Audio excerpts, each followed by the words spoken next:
ठंड बढ़ती है और आपका वॉशरूम का चक्कर भी बढ़ जाता है। कभी नोटिस किया आपने? हेलो फ्रेंड्स, मैं डॉक्टर आशीष सवाल, यूरोलॉजिस्ट और men's health expert, New Delhi India से बोल रहा हूँ। आज हम एक ऐसे टॉपिक के बारे में बात करने वाले हैं जिससे हर कोई रिलेट कर सकता है, क्योंकि ठंड के दिनों में हम ज़्यादा पेशाब करते हैं। बहुत लोगों का ये क्वेश्चन होता है, सर मुझे कोई प्रॉब्लम तो नहीं हो गई? रात में 3-3 बार उठना पड़ता है। किसी को लगता है ब्लैडर कमज़ोर हो गया है, किसी को लगता है कोई इन्फेक्शन हो गई है, और कुछ लोग गूगल कर लेते हैं, इज फ्रीक्वेंट यूरिनेशन डेंजरस? दोस्तों, हर बार इसका रीजन बीमारी नहीं होता। हमारी बॉडी एक नेचुरल रिएक्शन दिखाती है जब टेम्परेचर गिरता है। सोचने वाली बात यह है कि आखिर ठंड और ब्लैडर का क्या कनेक्शन है? क्या सिर्फ हम ज्यादा चाय या कॉफी पी लेते हैं इसलिए ये प्रॉब्लम होती है, या और कोई साइंटिफिक रीजन है? आज मैं आपको सिंपल लैंग्वेज में समझाऊंगा कि कोल्ड डायूरेसिस क्या होता है, कैसे बॉडी अपना टेम्परेचर मेंटेन करती है, और क्या करना चाहिए ताकि आपकी रातों की नींद खराब ना होए। तो वीडियो को एंड तक जरूर देखिए, क्योंकि मैं आपको कुछ ऐसे छोटे छोटे टिप्स भी दूंगा जिससे आप अपने ब्लैडर को प्रोटेक्ट कर सकते हैं। तो सबसे पहले साइंस को समझते हैं। जब बाहर ठंड होती है तो हमारी बॉडी एक ऑटोमेटिक डिफेंस मोड में चली जाती है। बॉडी के अंदर एक सिस्टम होता है, थर्मोरेगुलेटरी सिस्टम, जो हमारे टेम्परेचर को स्टेबल रखता है। जैसे ही ठंड लगती है हमारी स्किन के नीचे वाली ब्लड वेसल सिकुड़ जाती हैं। इस प्रोसेस को वैसोकंस्ट्रिक्शन कहते हैं। सिंपल शब्दों में, बॉडी स्किन के पास से ब्लड फ्लो कम कर देती है ताकि अंदर की हीट बॉडी के अंदर ही रहे, बाहर ना निकले। लेकिन जब ये ब्लड सप्लाई स्किन से कम होती है तो वो ब्लड अंदर के अंदर ऑर्गन जैसे किडनी, लिवर और हार्ट के पास ज़्यादा पहुंचता है। किडनी जब ज़्यादा ब्लड पाती है तो वो ज़्यादा फिल्टर करती है, जिससे यूरिन ज़्यादा आता है। इसी प्रोसेस को हम कोल्ड डायूरेसिस कहते हैं। सिंपल वर्ड्स में, ठंड में आपकी बॉडी हीट बचाने के चक्कर में एक्स्ट्रा यूरिन बना देती है। बॉडी के लिए एक प्रोटेक्टिव मैकेनिज्म है, पर आपके लिए इसका मतलब है बार बार वॉशरूम जाना। यानी जब आपको लगता है कि मैं ज़्यादा पानी पी रहा हूँ, असल में बॉडी अपना टेम्परेचर कंट्रोल कर रही होती है। आपने कभी नोटिस किया है, जैसे ही आप ठंडे पानी में अपना हाथ डालते हैं तो तुरंत ही वॉशरूम जाने का प्रेशर फील होता है, या स्विमिंग पूल में जाते हैं तो जाते ही लगता है कि ब्लैडर फुल हो गया। ये कोई कोइंसिडेंस नहीं, यही होता है कोल्ड डायूरेसिस। जब बॉडी ठंड महसूस करती है तो वो अपनी हीट बचाने लगती है, लेकिन उस प्रोसेस में ब्लड प्रेशर थोड़ा बढ़ जाता है। तब किडनी नेचुरली रिएक्ट करती है, थोड़ा एक्स्ट्रा फ्लूइड निकाल देती है ताकि बैलेंस बना रहे। इसलिए आपको लगता है पेशाब का प्रेशर आ गया। और ये सिर्फ आपके साथ ही नहीं होता, सबके साथ होता है। मेन होए, वुमेन होए, छोटे बच्चे होए, बड़े बूढ़े, सबके साथ ये प्रॉब्लम होती है। बस फर्क इतना होता है कि कुछ लोगों का ब्लैडर थोड़ा ज़्यादा सेंसिटिव होता है तो उन्हें ये ज़्यादा महसूस होता है। Difference between cold urination and disease. अब सवाल ये आता है, ये नॉर्मल है या कोई प्रॉब्लम है?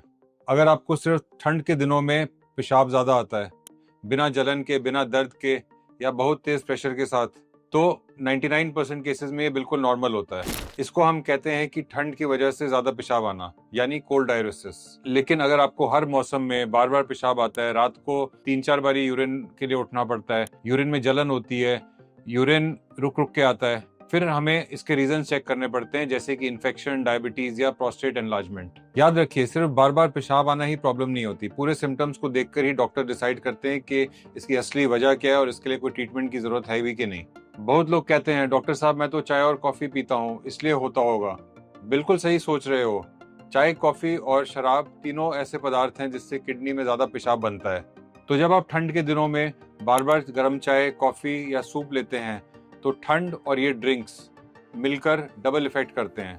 कई लोग कहते हैं, मैं पानी कम पी रहा हूँ फिर भी मेरे को वॉशरूम जाना पड़ता है, इसकी क्या वजह है? तो ये बहुत इंटरेस्टिंग चीज़ है कि ठंड के दिनों में पानी कम पीने से भी क्यों जाना पड़ता है बार बार। क्या होता है, जब हम पानी कम पीते हैं तो उससे यूरिन ज़्यादा थिक हो जाता है, ज़्यादा कॉन्सेंट्रेटेड हो जाता है, और वो कॉन्सेंट्रेटेड यूरिन ब्लैडर की वॉल को ज़्यादा इरिटेट करता है। और जब ब्लैडर की वॉल ज़्यादा इरिटेट होगी तो बार बार ऐसी सेंसेशन होगी कि हमें अभी यूरिन जाना है। तो इसीलिए पानी कम पीने से भी हमें बार बार यूरिन जाने की फीलिंग आती है। यानी पानी की कमी भी एक वजह बन सकती है बार बार पेशाब जाने की। इसलिए पानी कम मत पीजिए, बस पूरे दिन में थोड़ा थोड़ा करके रेगुलरली पानी पीजिए। एक और बात, ठंड में पसीना लगभग बंद हो जाता है। तो गर्मी में जैसे बॉडी अपने फ्लूइड्स, अपना पानी पसीने से निकालती है, वैसे ही ठंड में क्योंकि पसीना बंद हो जाता है तो सारा जितना भी बॉडी का पानी होता है वो यूरिन के रास्ते निकालती है। इसलिए आप पानी चाहे कम भी पियो, सर्दियों के अंदर यूरिन ज़्यादा आता है। ठंड और पानी के बीच में एक बैलेंस ज़रूरी है।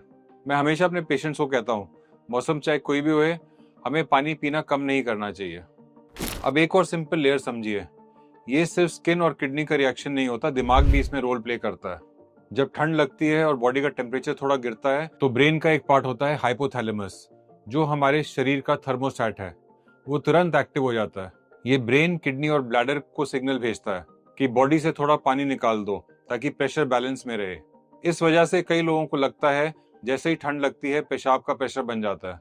ये एक रिफ्लेक्स होता है, जिसे हम कह सकते हैं आदत जैसा रिएक्शन। जैसे कुछ लोग स्ट्रेस में ज्यादा खा लेते हैं, वैसे ही कुछ लोगों के शरीर में जब ठंड महसूस करते हैं तो यूरिन बनने लगता है। ये कोई इमेजिनेशन नहीं है, ये बॉडी और माइंड के बीच का एक रियल कनेक्शन है। अच्छी बात यह है कि ये रिफ्लेक्स नुकसान नहीं करता। अब बात करते हैं उन लोगों की जिनको प्रॉब्लम थोड़ी ज्यादा होती है, मतलब बुजुर्ग लोगों को। जैसे जैसे उम्र बढ़ती है ब्लैडर और किडनी दोनों थोड़े थोड़े ज्यादा सेंसिटिव हो जाते हैं। ब्लैडर की मसल्स धीरे धीरे कमजोर होती हैं और उसकी कैपेसिटी भी कम हो जाती है। अगर किसी बुजुर्ग व्यक्ति को पहले से ही प्रोस्टेट की प्रॉब्लम होए या डायबिटीज होए या वो बीपी की दवाइयां ले रहे हैं तो उन्हें ठंड के टाइम पे पेशाब ज्यादा आना एक आम बात होती है। अब एक इम्पोर्टेंट सवाल, डॉक्टर के पास कब जाना चाहिए? देखिए, अगर आपको सिर्फ ठंड के दिनों में पेशाब ज्यादा आता है और उसमें ना कोई जलन ना कोई खून, तो बिल्कुल टेंशन की बात नहीं है। लेकिन अगर आपको और भी कुछ सिम्टम्स हैं, जैसे कि यूरिन करते टाइम जलन या यूरिन में रेडनेस या यूरिन में खून आना या रात को 4-5 बारी उठना या पेशाब रुक रुक के आना या यूरिन कंट्रोल नहीं हो रहा, लीकेज हो रही है, तो फिर एक बार चेकअप कराना जरूरी है। कई बार ये ठंड वाला पेशाब किसी दूसरी प्रॉब्लम का कवर हो सकता है, जैसे इन्फेक्शन, प्रोस्टेट की दिक्कत या किडनी स्टोन। कुछ हार्ट और किडनी पेशेंट्स में ये फ्लूइड इम्बैलेंस की प्रॉब्लम को भी सिग्नल करता है। अच्छी बात यह है कि एक सिंपल यूरिन टेस्ट और अल्ट्रासाउंड से हम आसानी से समझ सकते हैं कि ये ब्लैडर या किडनी में कोई प्रॉब्लम है कि ये सब सही से काम कर रहे हैं। इसलिए इग्नोर मत करिए। हर बार वजह सिर्फ मौसम नहीं होती, कई बार मौसम एक सिग्नल देता है कि शरीर के अंदर कुछ इम्बैलेंस चल रहा है। अब बात करते हैं कुछ प्रैक्टिकल सॉल्यूशंस की। नंबर 1, अपनी बॉडी वार्म रखो। जब बॉडी ठंडी पड़ती है तो ब्लड वेसल्स कंस्ट्रिक्ट होती हैं और कोल्ड डायरोसिस एक्टिवेट होता है।